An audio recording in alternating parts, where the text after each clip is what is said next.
வணக்கம் நண்பர்களே. நீரிழிவு நோய் சம்பந்தமாக, அந்த டயபெட்டிக் சம்பந்தமாக நிறைய பேருக்கு பிழையான புரிதல் இருக்குது. இந்த பிழையான புரிதல் அவர்களுக்கு ஒரு தவறான வைத்திய முறைகளை அல்லது தவறான முடிவுகள் எடுக்கிறதுக்கு, நீரிழிவு நோய் சம்பந்தமாக தவறான முடிவு எடுக்கிறதுக்கு அது காரணமாகின்றது. இந்த வீடியோவில் அந்த தவறான புரிதலை கொஞ்சம் இல்லாமாக்கி ஒரு தெளிவை ஏற்படுத்துறதுக்கு தான் நான் ட்ரை பண்ணுறேன். உங்களுக்கு தெரியும், எங்கள் உடம்பில் எரிபொருள், அதாவது காருக்கு பெட்ரோல் எப்படியோ அதே மாதிரி எங்களோட உடம்பின் எரிபொருள் குளுக்கோஸ்.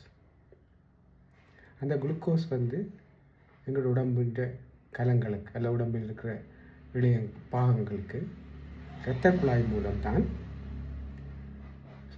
கொண்டு செல்லப்படுகின்றது. இந்த குளுக்கோஸ் உடம்பில் ஒரு தேவைக்கு அதிகமாக அல்லது ஒரு அளவுக்கு அதிகமாக அதிகரிக்கும் போது அதை நீரிழிவு நோய் என்று நாங்கள் சொல்லுகின்றோம். ஆனால் உண்மையில் என்ன நடக்குதுன்னு சொன்னாங்க, இந்த உடம்பில் நாங்கள் சீனின்ற அளவு கூடன்னு சொல்கிறது அது உண்மையாக ரத்தத்தில் இருக்கிற அளவை தான் சொல்கிறோம். நீங்கள் செக் பண்ணுறது, பிளட் செக் பண்ணுறதோ, நீங்கள் சுகரை பார்க்குறதோ என்ன நடக்குதுன்னு சொன்னால், நீங்கள் ரத்தத்தில் சீனின்ற அளவு தான் பார்க்குறீங்க, அதுதான் கூட இருக்குது. ஆனால் உண்மையில் உங்களோட கலங்களுக்குள்ளே, அதாவது உங்களோட இளையங்களுக்குள்ளே, உங்களோட உடல் பாகங்களுக்கு உள்ள சீனி இல்லை. இதை நான் கொஞ்சம் தெளிவாக விளங்கப்படுத்துகிறேன்னு சொன்னால், நீங்கள் உங்களோட இரத்த குழாய்களை உங்களோட வீட்டில் இருக்கிற ஒரு வீட்டுக்கு முன்னால் இருக்கிற ஒரு ரோடு அல்லது ஒரு பாதை மாதிரி நினச்சி கொள்ளுங்கள். நீங்கள் வீட்டுக்குள்ளே இருக்கிறீங்க, வீட்டில் எல்லாருமே பட்டினியாக இருக்கிறீங்க, பசியில் இருக்கிறீங்க. உங்கள் வீட்டுக்கு வெளியில் அந்த ரோட்டில் நிறைய உணவுப் பொருட்கள் நிரம்பி வழியுது, இல்லைங்கதா? ஆனால் நீங்கள் வீட்டில் பட்டினியாக இருக்கிறீங்க. அந்த உணவுப் பொருட்களை உங்களோட வீட்டுக்குள்ளே கொண்டு வரணும்னு சொன்னால், அந்த வீட்டில் கதவை திறந்து தான் உள்ளுக்கு கொண்டு வரணும். அந்த கதவை திறக்கிறதுக்கு ஒரு திறப்பு வேணும், சரியா? அந்த திறப்பு தான் இன்சுலின். அதே மாதிரி அந்த இன்சுலின் இருந்தால் தான் உங்களோட வீட்டின் கதவை திறந்து அந்த ரோட்டில் இருக்கிற உணவுப் பொருட்கள் உங்களோட வீட்டுக்குள்ளே நீங்கள் சாப்பிட்டு பசி ஆறலாம்.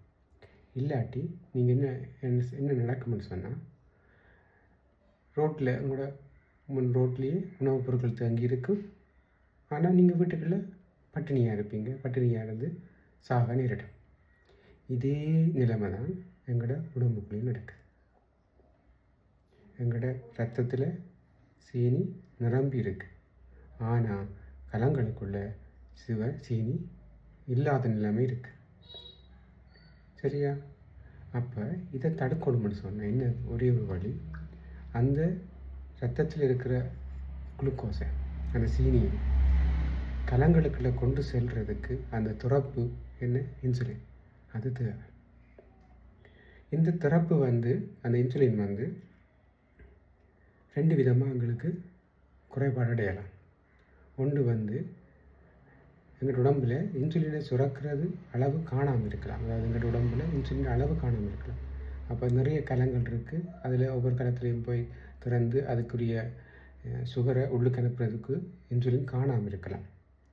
ரெண்டு, அந்த திறப்புகளோ அல்ல திறப்புகளின் சாவி துவாரங்களோ பழுதாக இருக்கலாம். இது ரெண்டு நடந்தாலுமே அந்த இன்சுலின் இருந்தால் கூட, எங்களோட உடம்புல இன்சுலின் தேவையான அளவு இன்சுலின் இருந்தால் கூட, அதனால் அந்த சாவி துவாரங்களை திறந்து குளுக்கோஸை உள்ளுக்கு அனுப்ப இல்லாமல் இருக்குது. அப்போ இந்த நிலைமையை தவிர்க்கணும்னு சொன்னால், நீங்கள் நினச்சி கொண்டிருக்கிற மாதிரி சாப்பாட்டால் கண்ட்ரோல் பண்ணி மட்டுமோ அல்லது எக்ஸசைஸ் பண்ணி மட்டுமோ உங்களோட நீரிழிவு நோயின் பாதிப்பிலிருந்து தப்பிச்சு கொள்ளலாம். நீங்கள் வேணுமெண்டா ரத்தத்தில் இருக்கிற குளுக்கோஸின் அளவை குறைச்சி கொள்ளலாம். ஆனால் அந்த நீரிழிவில் பாதிப்பு குறைக்கணும்னு சொன்னால் உங்களோட உடம்புல சரியான இன்சுலின் சரியான அளவில் இருக்கணும்.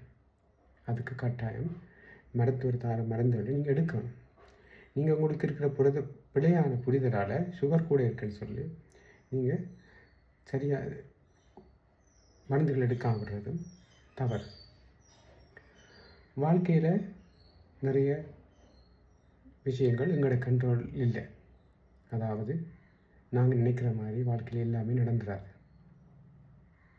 நிறைய விஷயங்கள் அல்லது சில விஷயங்கள் எங்களோட விருப்பத்துக்கு மாறாக நடந்திருக்கு.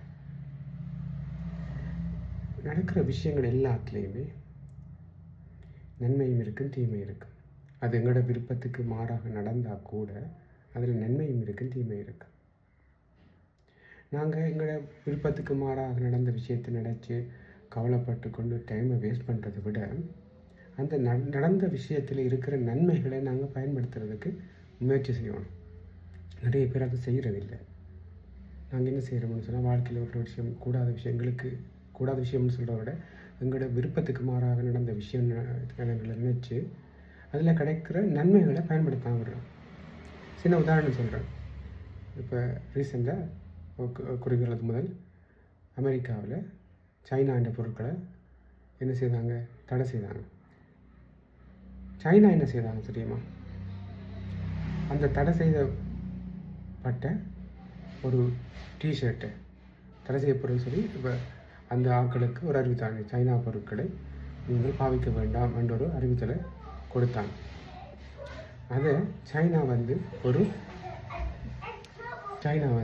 என்ன செய்யுதுன்னு சொன்னால், பைகாட் சைனா ஒன்று பிரிண்ட் பண்ணி டிஷர்ட் அடித்து அதை ஒரு பிஸ்னஸ் ஆக்கினாங்க.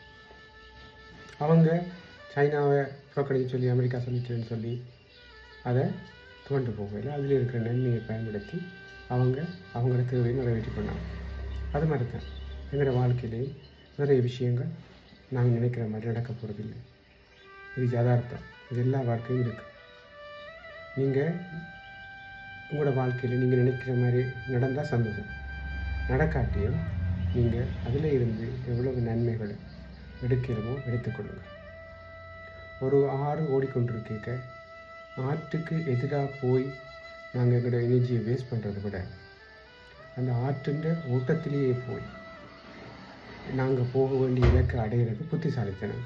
எங்களுக்கு எனர்ஜி வேஸ்டேஜ் குறை. இதனால் எங்களோட மன நிம்மதி சந்தோஷமும் இழக்கப்படாது. எல்லோரும் சந்தோஷமாக இருந்து உங்களோட நோயை சரியாக குணப்படுத்தி சந்தோஷமாக வாழணும். நன்றி.